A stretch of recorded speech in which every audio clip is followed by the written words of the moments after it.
End of the line for this Nextbox cable box. So what I'm going to do is they're rated for 12 volts DC at 3 amps.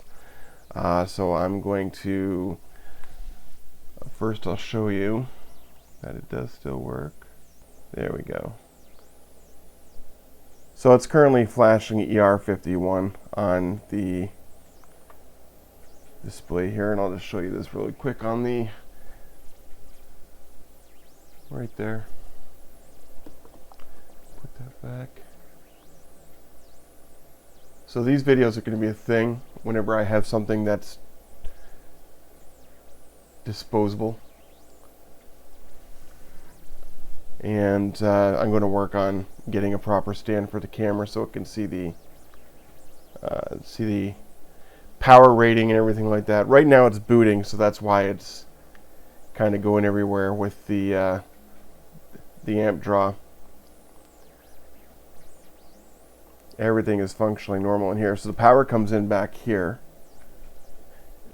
and hopefully, if anything does happen, let me just move this down just a little bit. It'll actually be in frame. All right. So it's still, okay, it's no longer booting.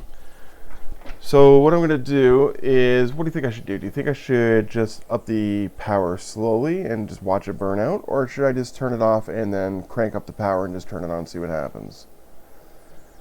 So what I've opted to do is to overvolt it with 19 volts for starters, as in an everyday scenario where somebody might grab a laptop charger and plug it in, just as an alternate power source. Unplug this for a second. Let's go up to 19 volts. So it's a moderate overvolt. So this is 19 volts at 3 amps. I'm just going to turn it flat on and see what happens in 3, 2, 1.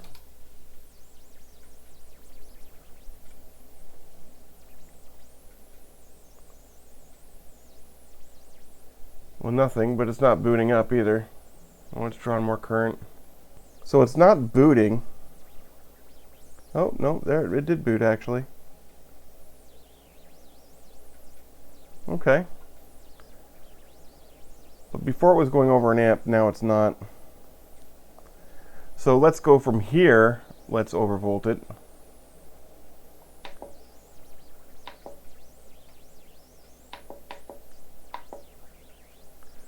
Okay, now it just shut down again.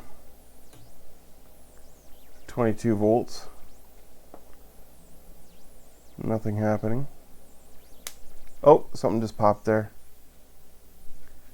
And all of a sudden it's gone flat. Well, that was anticlimactic. Try to see if we can get anything on video of what happened. Oh, there's more. Just cranked it up to 31 volts, and whatever that was just blew up. Thanks for watching, guys. Like and subscribe.